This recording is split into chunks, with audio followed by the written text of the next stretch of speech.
Welcome to Sound Up, your direct connection to everything going on in the world of music. I'm Mark Goodman. And I'm Alan Light. Today is our Sound Up, Sound Off episode. Sure, we got the latest music news and interviews and stuff like that for you, but our weekly Sound Off episode is the place for you to make your voice heard. You, the audience, are a part of the conversation live as we're joined by our Sound Up Pod Squad panelists. Find out how you can join a live taping at sounduppod.com. And today, it's all about what happens when your favorite artists or bands suddenly change musical genres. Does your head explode? or do you like it? Do we like it? Well, we will find out. Let's get to it. It is time to sound up and sound off. This is Sound Up with Mark Goodman and Alan Light, the only music podcast that matters. All right, I'm Mark Goodman. And I'm Alan Light. Welcome to another edition of Sound Up. On today's podcast, we discuss with you, the audience, do you like it when artists change musical genres? Of course, Beyonce just dropped a country-themed album, sorta country-themed album. Ish. We spent the last episode talking to our friend Danielle Smith about that record, and that got us thinking about other artists who have at one point or another, as they say in radio, flipped formats. So you'll hear our thoughts and we'll hear yours. We have a live panel, our Sound Up Pod Squad, plus we have some voice messages, emails, and social comments on the topic as well. But before we get to all of that and to the latest in music news, a few podcast housekeeping items. Pay attention now. We are planning our next mailbag episode. That is an episode where you get to ask us anything. Let's go crazy. Alan, how long did it take you to write that book? That's a fair question. Mark, what was it like working at MTV? Bet you never heard that one before. It's not a great question, but it's fair game. Questions about places that we've worked before, artists we've interviewed, literally anything. It's all right. Send those questions, whatever they may be, via email or audio message to connect@sounduppod.com. Send any of your thoughts over there. Connect@sounduppod.com is the direct way to reach us. And we want to remind you, our beloved audience, the Sound Up Pod Squad, that April is International Guitar Month. So you can also hit us up via email or on socials. Tell us about your favorite guitarists. If you have a special guitar, take a photo, send it to us with the story behind it. Have you met your favorite guitarist? Any other photos you want to send us? Connect@sounduppod.com. We'll post them to our site, and we may be having a guitarist or two join us during the month. You know, I think that every time we say guitar in this episode, we should do a little Bill and Ted's. Take over the whole show. I was going to say do a shot, but if that's what you guys want to do, whatever.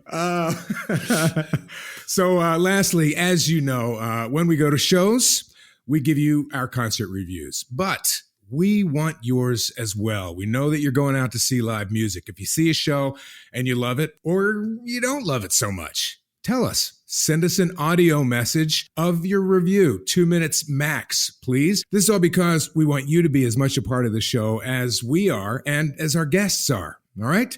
So, everybody strapped in? Let's get to some news. Alan, on our last episode, we were talking about Lizzo quitting something. What was she quitting? Well, that was really the question. She posted on Instagram and concluded a bit of a rant about the negativity that she's been facing and built to the final phrase, "I quit."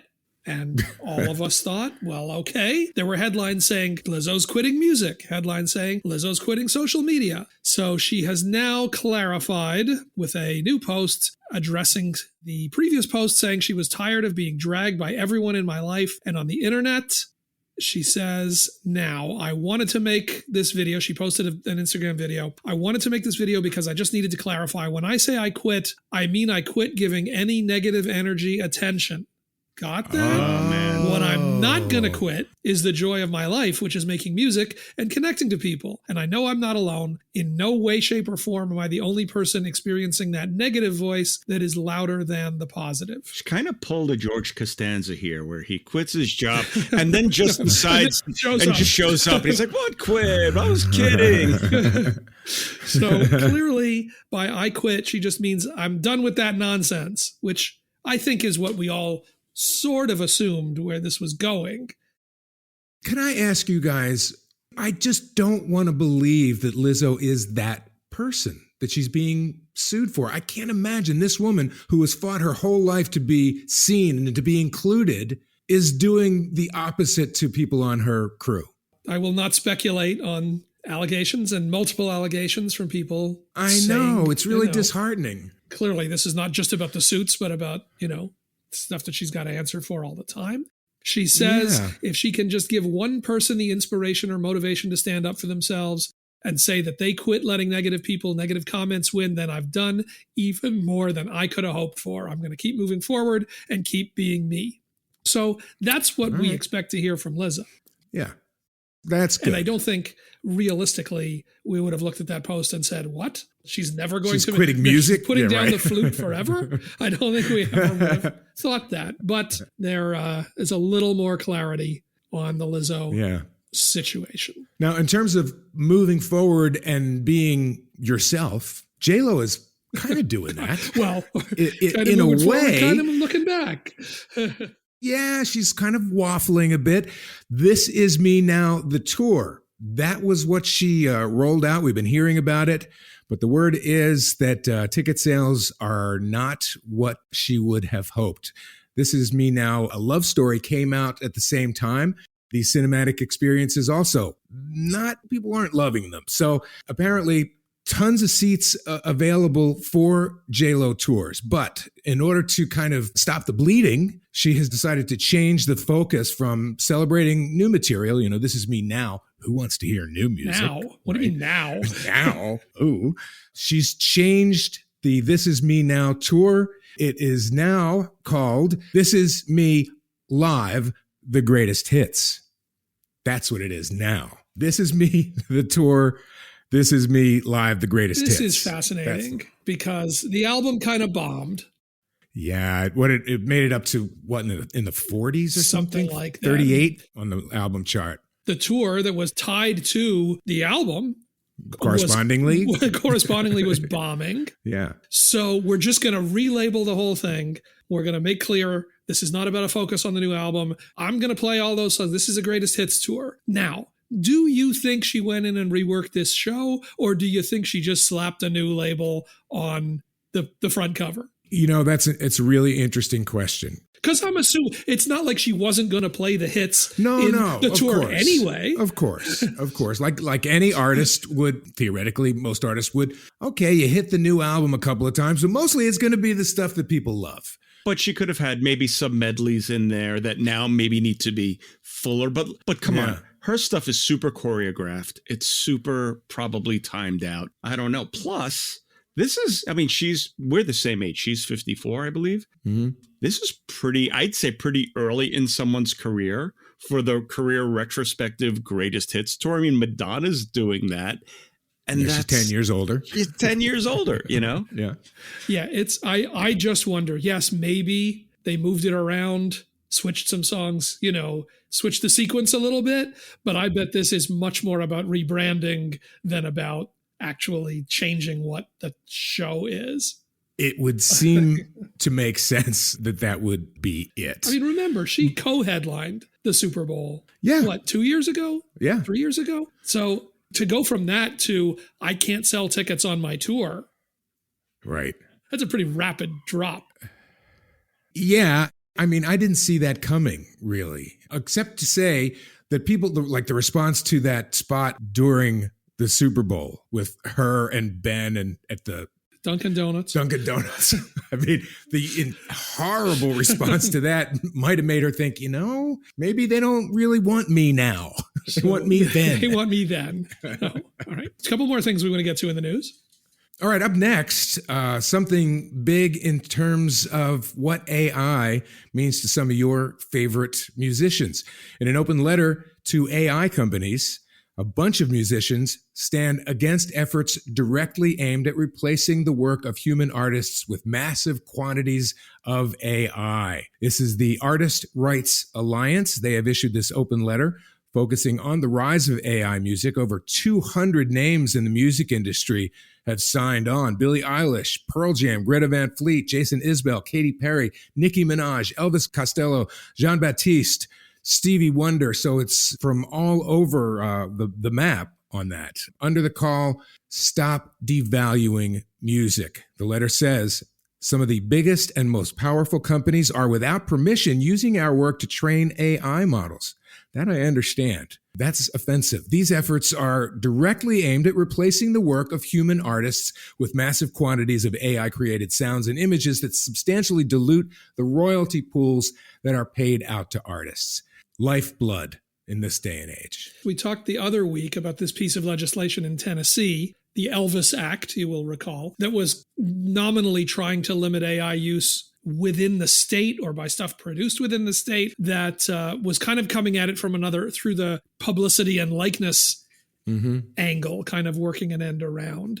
But the question here is where the labels and the rest of the industry come down on this stuff, because everybody has a very different agenda and very different pluses and minuses. You know, there was that comment from the David Israelite, one of the big publishing advocates, in that Tennessee story, saying, look, we're doing this, but the reality is, who doesn't want to put any limits on AI? The movies and TV business. Why would that be? And you know who's a lot bigger than the music industry? The movies and TV business. So it's not a surprise to hear artists speak up in this way. This is a lot of what led to the actors' strike and the writers' strike in Hollywood and everything that we went through. That was all about AI as well, yeah. And there isn't an equivalent union for musicians, so this is going to play out a lot more sort of patchwork. It surprised me, talking about that law in, what was it, Louisiana? Tennessee, sorry. I didn't, it's so mind-boggling to think that one has to deal with this on a state-by-state basis, and to try and get legislation, even whether it's locally or federally, to try and get legislation that's going to protect art, which is what this is really about, is extremely difficult. Governments don't quite understand. It's the complexities are really, as we know, all the way up to this has reached the White House. This has reached national political attention, and there's no easy answers to any of this. I will say, and they mentioned this in the article, that Drake and the Weeknd track that came out, the Grammys said it was not eligible for a Grammy. That was a great first step in terms of how that kind of technology in the music world will be accepted. And what the hell? It seems so simple, doesn't it? It seems like copyright, if you're going to have somebody sound like Drake, that seems like a gimme. The problem is that, as they say, music and television is very, very expensive to license music. And they already have libraries. And those libraries have, you can't afford Drake? I've got a Drake sound-alike. At least those were recorded by people. By people, absolutely, by people. There's a more efficient and more accurate way to do that. That's the thing. Do we accept, cold, hard steel cranking out AI? It's a weird moment we're in. Cheaper and efficient tends to win. All right. So we talked the other week about an interview that Pete Townsend did in advance of the Tommy show opening on Broadway, where he said, The Who will probably do one farewell tour and then crawl off to die. That was his phrase. It was his phrase. And that it'll be better to go watch the hologram show anyway at this point. So now, last month, Roger Daltrey turned 80 years old on March the 1st. And he recently spoke out addressing his mortality. I love that, Roger, in your show notes, you said he addressed his morality, which is a whole other. That's a whole other. There has been no statement on that. He is not talking about that, but he did. That's where I need AI to help me fix one of my typos. As we know, Roger for a long time has been very involved in the Teenage Cancer Trust's charity concerts, and they did a big show at Royal Albert Hall, and he said that was the last one that he's going to run. So he wrote this piece for the Times in the UK. He said, I have to be realistic. I'm on my way out. The average life expectancy is 83. With a little bit of luck, I'll make that, but we need someone else to drive things. He said that he's been feeling nervous, a new kind of nervous around recent shows. He's worried about how many words he has to remember. Quote, we haven't done anything for 7 months and this winter's been brutal. I've been in hibernation. For the whole of January, I lost my voice completely. I live like a monk, and if I went on tour for a week, I'd be fit as a butcher's dog again. What a great English phrase that is. I know. That's good, right? Yeah. But tonight, for the first time in my career, I'm thinking, blimey, this is hard. Now, he did just announce a run of solo U.S. tour dates that are coming up. Right, but not that many, and it's not a full concert. And it's not a full concert. He's doing some music, deep cuts, obscurities, and then he's doing an audience Q&A, which we remain very fascinated by what that's going to be. He's already, speaking about his age, and he just, what was it, March the 1st, I think, that he hit 80? He turned 80 on March 1st, yeah. I mean, he's already, achieved that get off my lawn kind of status. Alan and I were at the Who show a couple of years back at Madison Square Garden, and they sounded amazing. Roger sounded great. He was hitting the high notes. He was all over the stage. He wasn't spinning the mic as much as usual, but he was great. And at the end of the show, he stood at the corner of the stage and berated an entire section of the audience down front. You guys down there smoking pot, you're hurting my voice. And he was pissed. And he stormed off stage. So he's there. He's there. He's a curmudgeon. He made it just ahead of 80. So now we'll see. So I love it. One final note before we jump to the next thing. I lost a great friend this past weekend. Her name was Gale Sparrow, and Gale was the director of artist relations at MTV. And she was 74 years old. She had been battling lung cancer for quite a while. Sparrow, as she was known, had been in music long before MTV. She worked at Epic and was involved in their promo there and in publicity there. And it was Gale Sparrow who really helped to bring in all the people that you saw on MTV in those early days. She was there for our first 5 years. When Tina Turner came back, Sparrow helped to organize that along with her manager. The artists that we would get behind, In Excess, it was a conscious decision for us to get behind In Excess, and Gale helped us achieve that. She was like 5 feet tall and a firecracker and hysterical and loved to have a good time. And I know that she loved music. I know that all the people who worked with her at MTV loved her as well. And you can see there's tributes to her online. I will say, if you're wondering who is this woman he's talking about, if you go to YouTube and you pull up the first Christmas video from MTV, Billy Squier, Christmas is the Time to Say I Love You, Sparrow is prancing around that video in a Santa suit. That's the kind of person that she was. So, Sparrow, gonna miss you.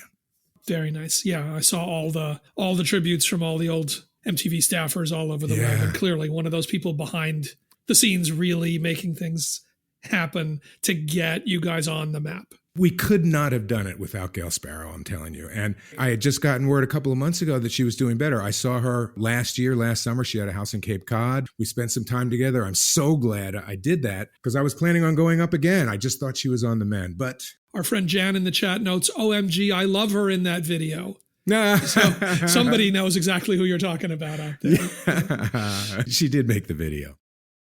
So remember, send us your comments, your questions, concert reviews, topic ideas, connect@sounduppod.com. That's how you can reach out to us for anything, any comment that you want to make, including that mailbag episode that we're setting up. We were talking about that a little earlier, and we need you to use connect@sounduppod.com to participate. All right, I can see that our virtual audience is filling up. I love that. There's sort of a brouhaha, people gathering by the bar. We're going to take a quick break, and we will come right back.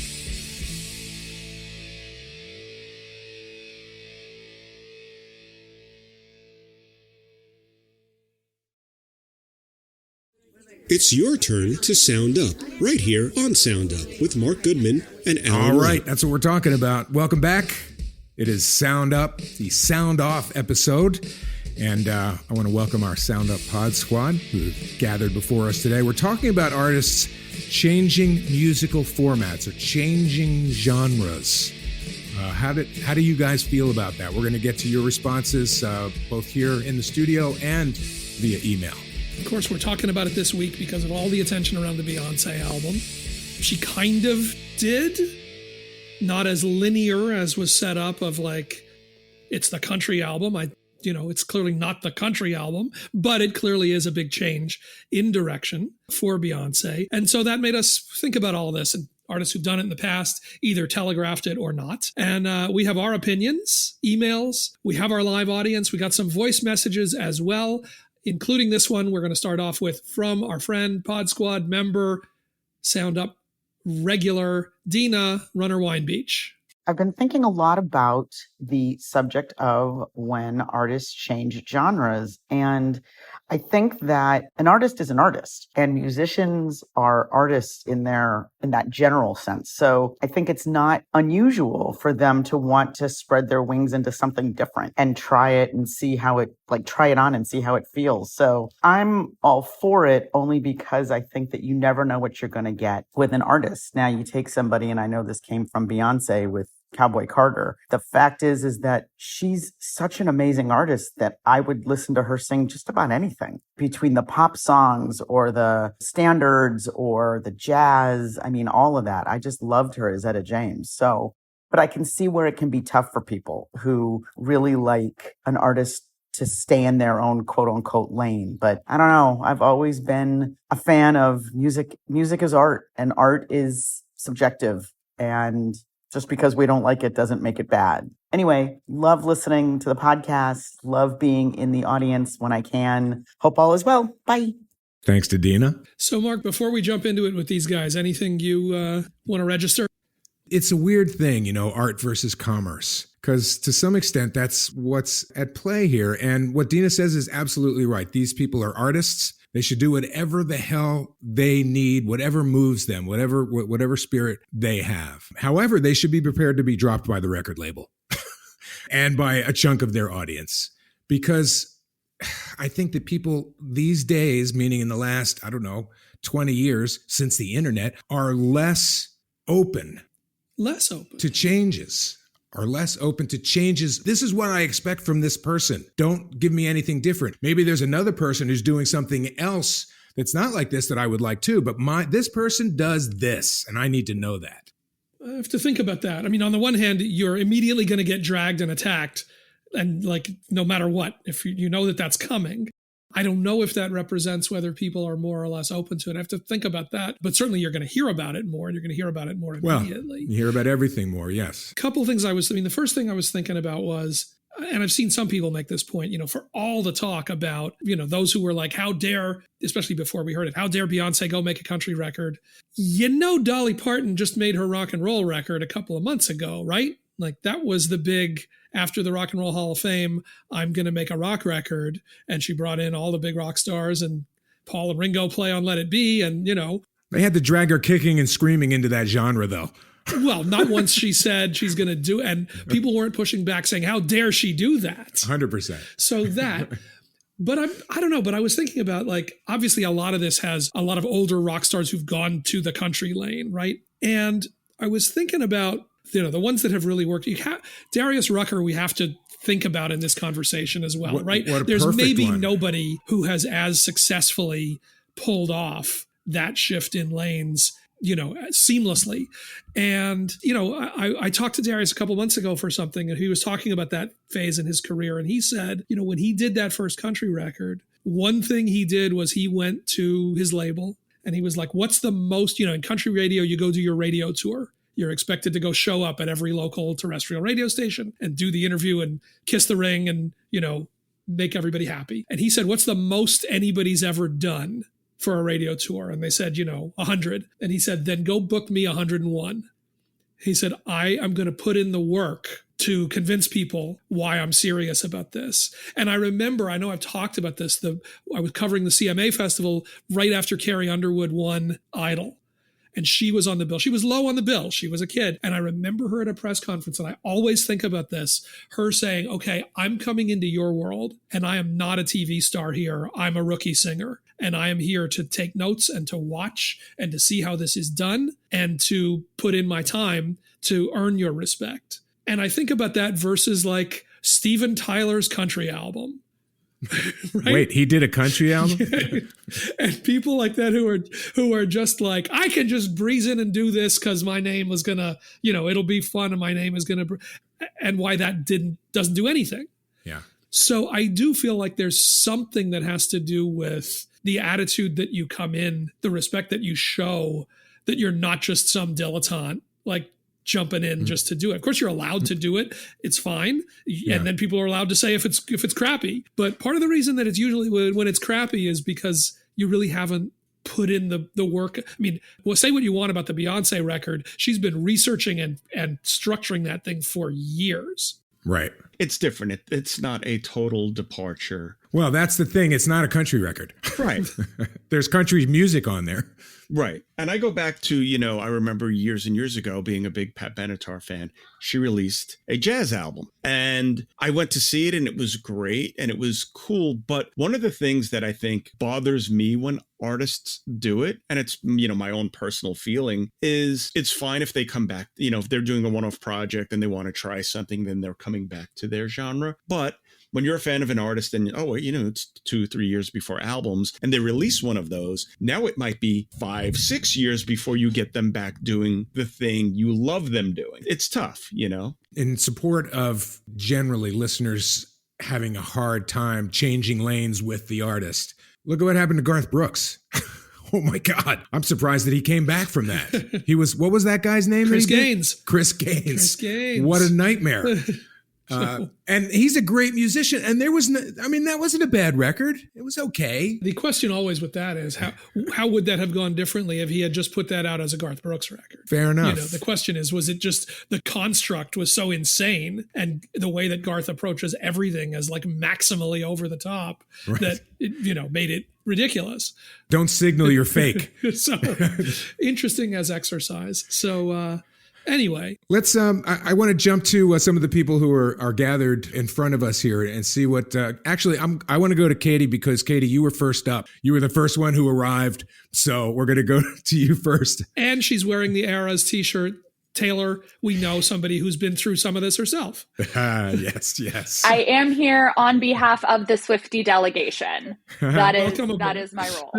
First of all, there is no way that whatever I say is going to come close to Danielle Smith's remark from earlier this week.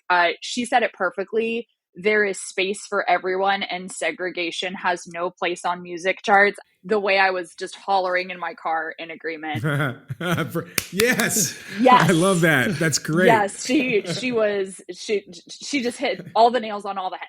And of course, being a Taylor fan, one of the things that we love is that ability to swerve into genres as she sees fit. She went from country to pop. She had, of course, the more folk Americana albums with Folklore and Evermore. And one of the big talking points when she announced Tortured Poets Department is the big question was, what kind of genre is it going to be? What kind of music is it going to be? The only indication that it's a pop album is the product specification of the Target.com pre-sale of the vinyl. Other than that, we don't know. To the point though, I think generally we love it when artists change genres because they've been doing it for decades. I found a article from Rolling Stone from 2013 that listed all of these artists who did go from one category of music to another. Iggy Pop used to be a blues man. The Beastie Boys were in the punk scene before they transitioned to hip hop. A guy who was in jazz and rockabilly transitioned to country. I am, of course, talking about the Gambler himself. But from a consumer standpoint, it's obviously working. We have to allow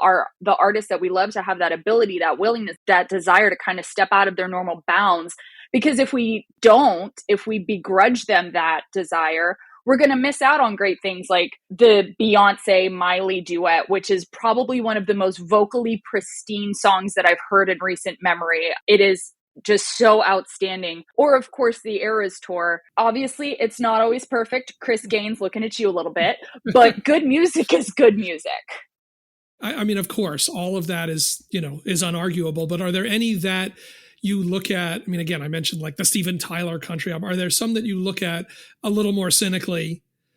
I think I look at it when they are not only trying to change genres, but trying to copy another artist. I think a really good example of this was Panic at the Disco's second major album, Pretty Odd. Not only were they trying to go folk, but they were trying to sound like the Beatles and it didn't work. I think the album came out in about 2007 or so, and it was change a genre or copy a band. Maybe don't do both. Fair enough. Well spoken, Katie. Thank you, Katie. Thank you.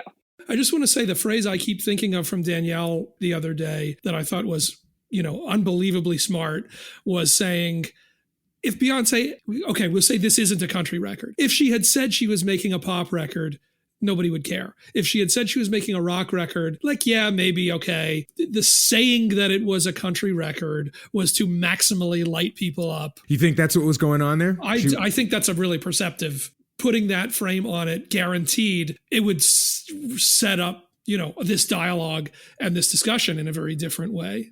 Right. And I hadn't thought that through. I thought that was a really smart thing Danielle said. So Kodachrome. Kodachrome. Hi, how you guys doing? All right. So where do you come down on this? It's nice to talk to you guys face to face here. Doing the same thing I did back in the volume days, slicing up comic books and and listening to the conversation.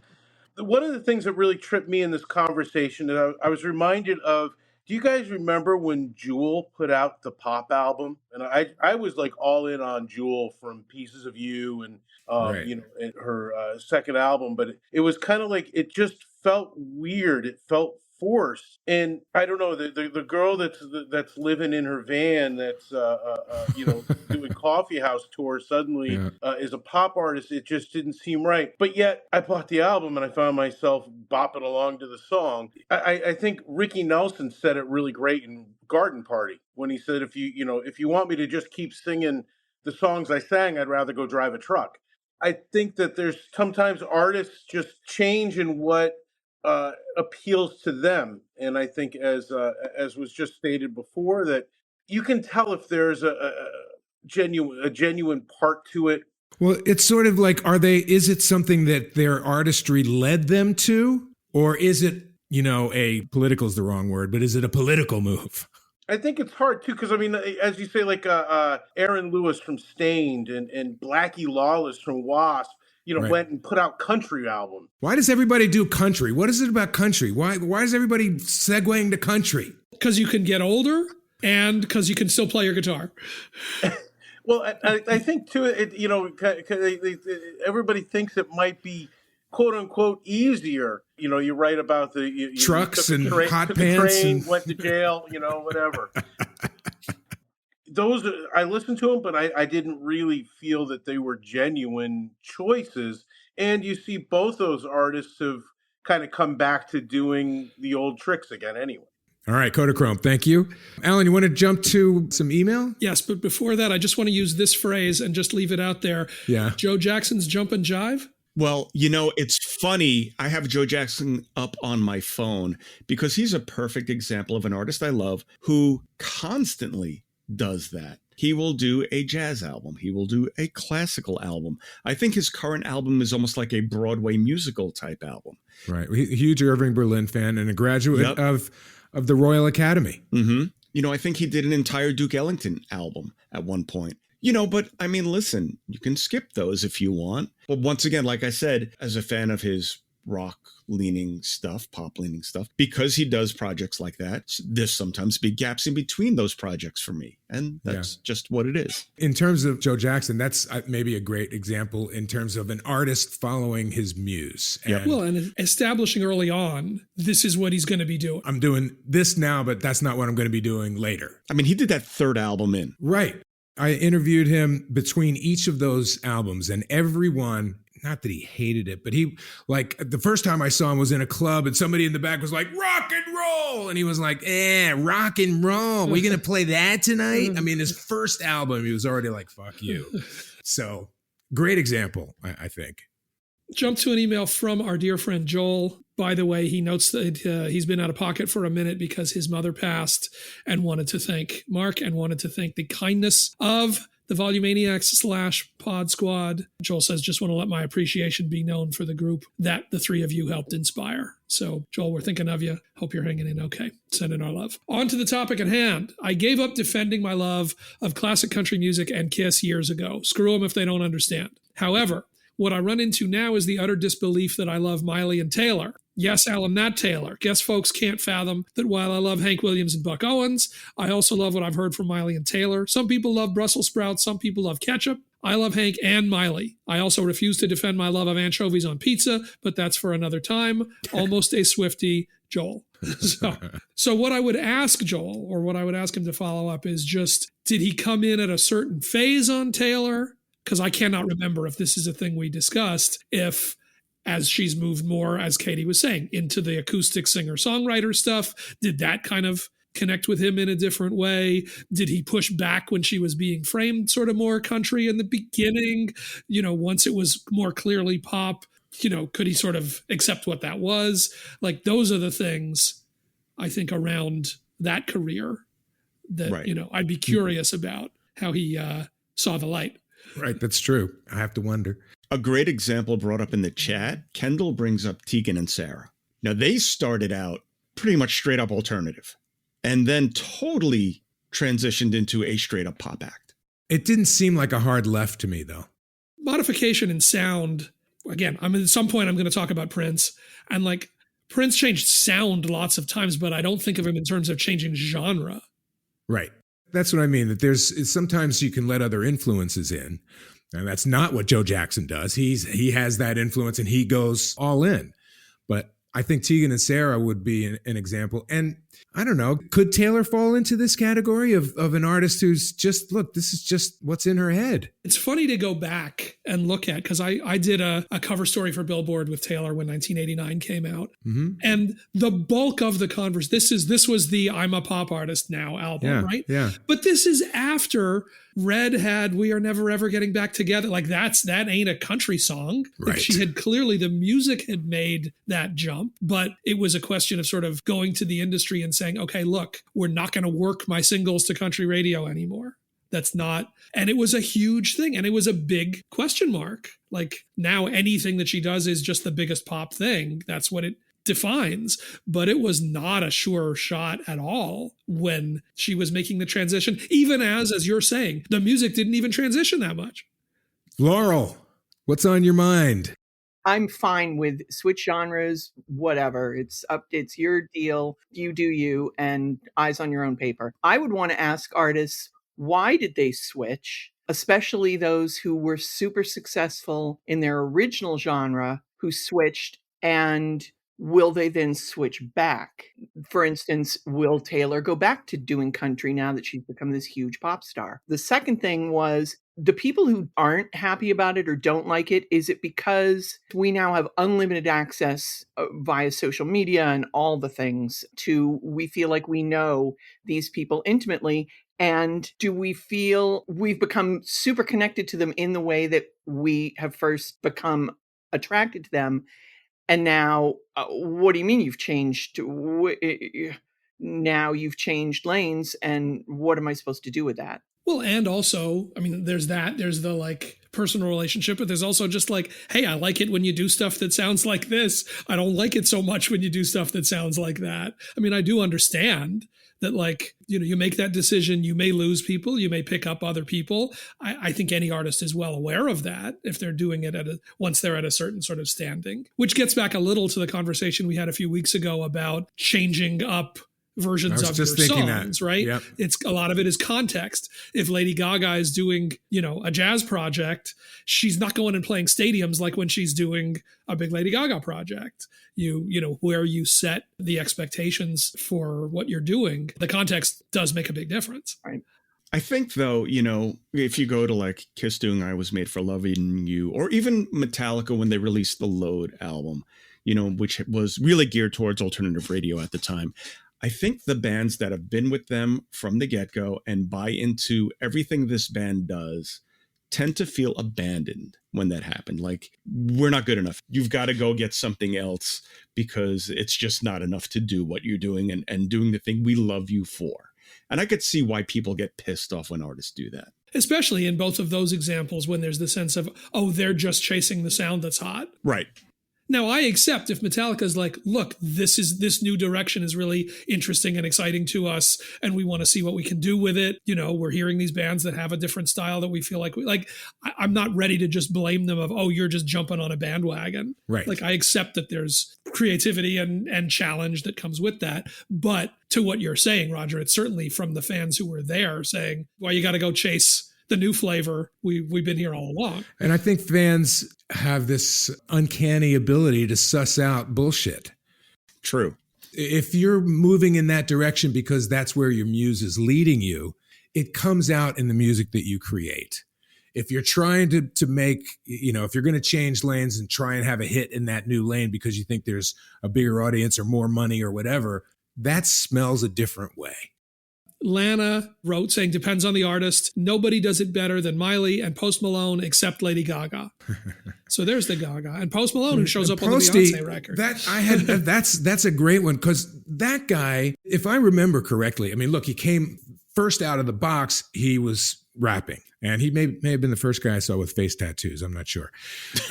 But then, like, almost right away, he was doing this acoustic folk stuff. I mean, right away. And he goes back and forth now. That guy has created his own lane. Yeah, they're the people who just are versatile. Yeah. Mm-hmm. Like, that's what they do. Speaking of, this next email is interesting.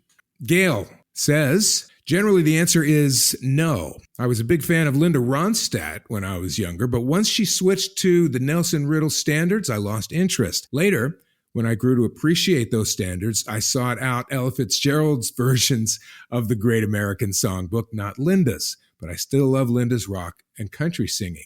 That's an interesting point. And the same thing, I'm sure, when she went and did the whole, Canciones de mi Padre. She did the Mexican stuff, yeah. Or when she did Trio, when she did the country record. But that's a great example, whether her fans went along or not, of this is where I'm being led. This is where my muse is taking me. I don't think that she expected that all of everybody who liked You're No Good was going to come on for the Nelson Riddle Great American Songbook record. True. It's not that you're clearly not. I mean, it's the opposite of a sellout, right? When you're making a decision that you deliberately know is something that's a more limited audience that you feel like as an artist you need to do. And I thought, we mentioned, Canciones de mi Padre. There are those, I think, who could have. Is she capitalizing on her ancestry, or was it an honest move? I felt that it was an honest move. The reason I say capitalizing is because it came as Latin music was starting to become more and more and more popular in contemporary radio.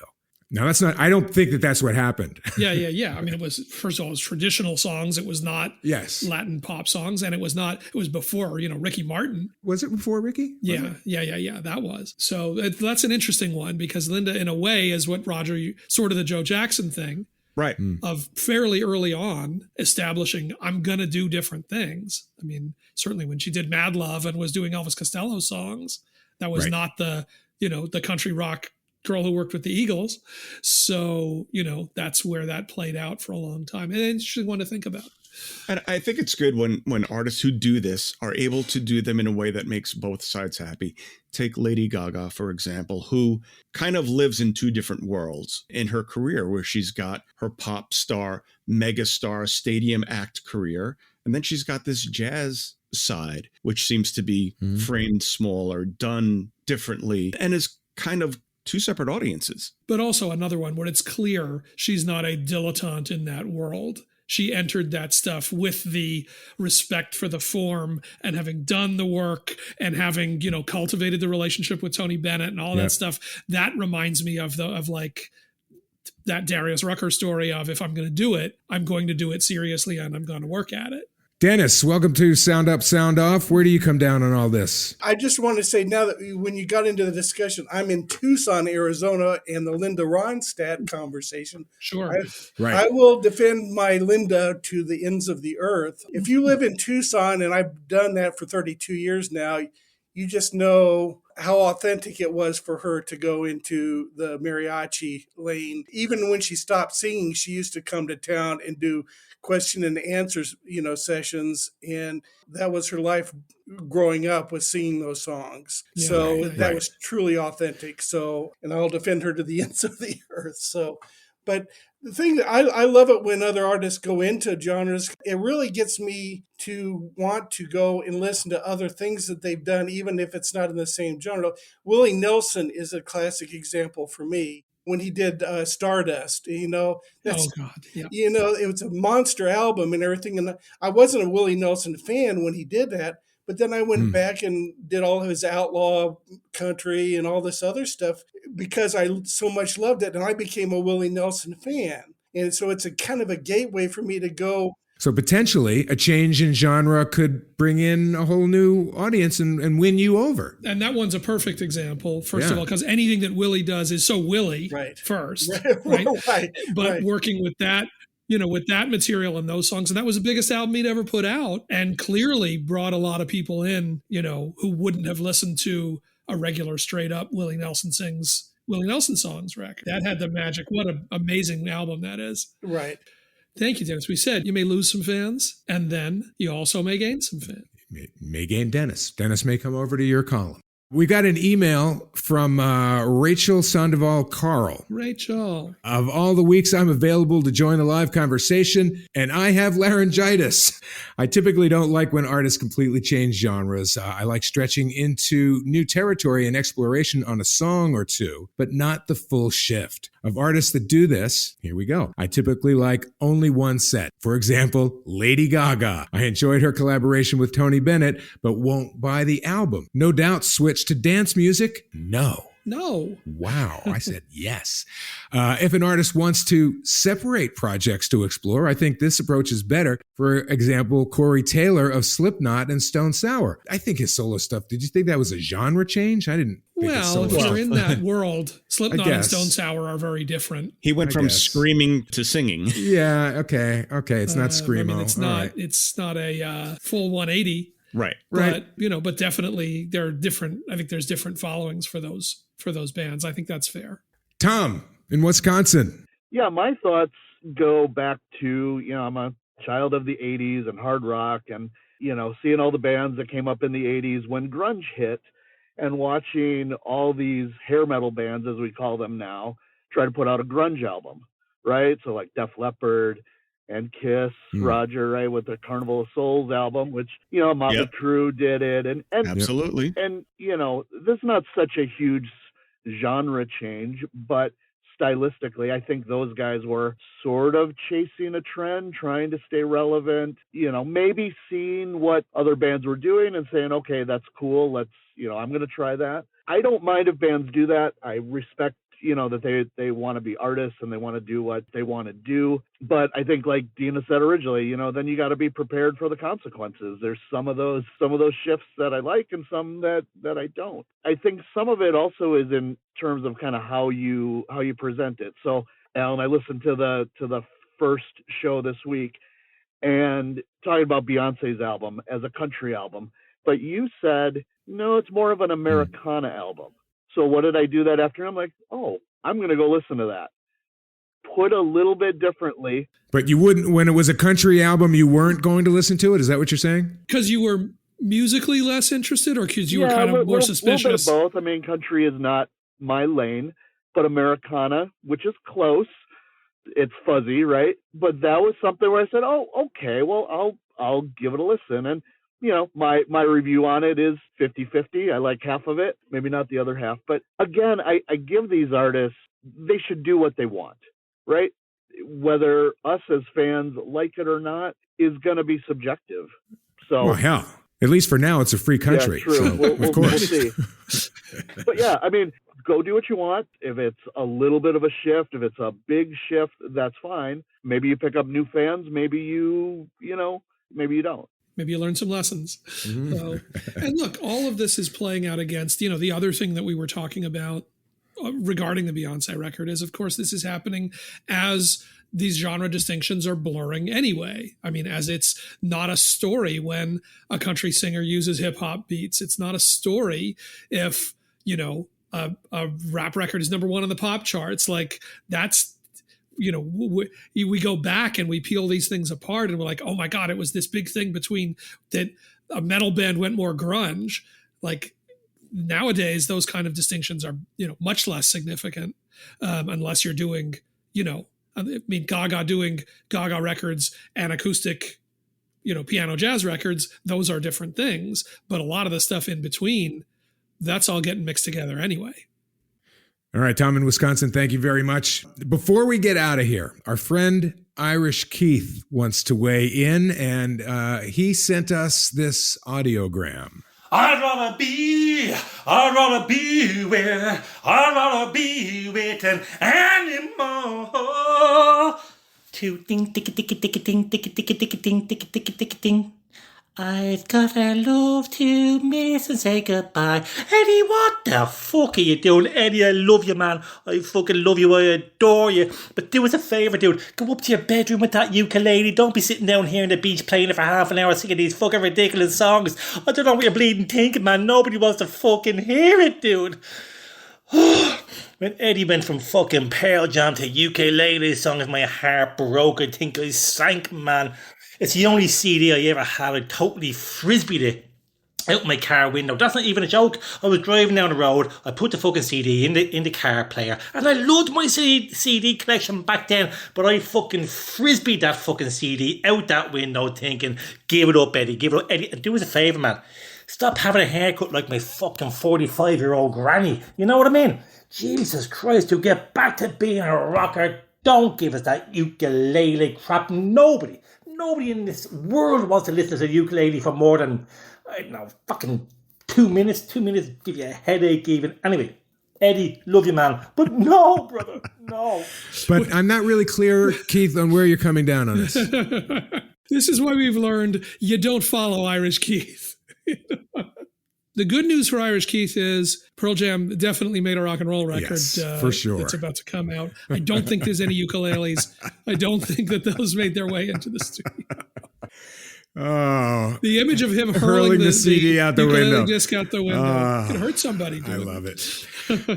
Thank you, not only to Irish Keith, but to all of you who turned up here in our virtual studio and contributed today. This is what makes it for us. We really, really appreciate you turning out, and we're happy that you're interested in what we're doing, and we're happy that you want to be a part of it. So we appreciate you spreading the word. SoundUpPod.com. That's the place to go. www. Does anybody say that anymore? SoundUpPod.com. And you can find out how you can be a part of our live Sound Up, Sound Off podcast taping and become part of the Sound Up Pod Squad. That's all you people right here. Email us at connect@sounduppod.com. And don't forget to listen to our Spotify Sound Up soundtrack playlist. And coming up on our next episode, big news. This episode drops Tuesday, April the 9th. We've got the perfect guest for International Guitar Month, one of the greatest guitarists of all time. Pete Townsend joins us on the next episode of Sound Up. And we got to remind you, don't forget, give us a 5-star rating, please, on whatever platform you listen to Sound Up on. Mark Goodman, Roger Coletti, and Alan Light. We will see you next time right here on Sound Up. Bye, y'all.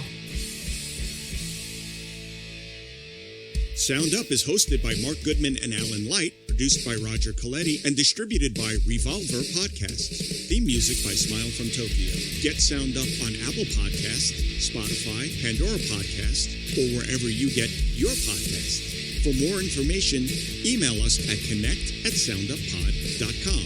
We'll see you next time right here on Sound Up with Mark Goodman and Alan Light.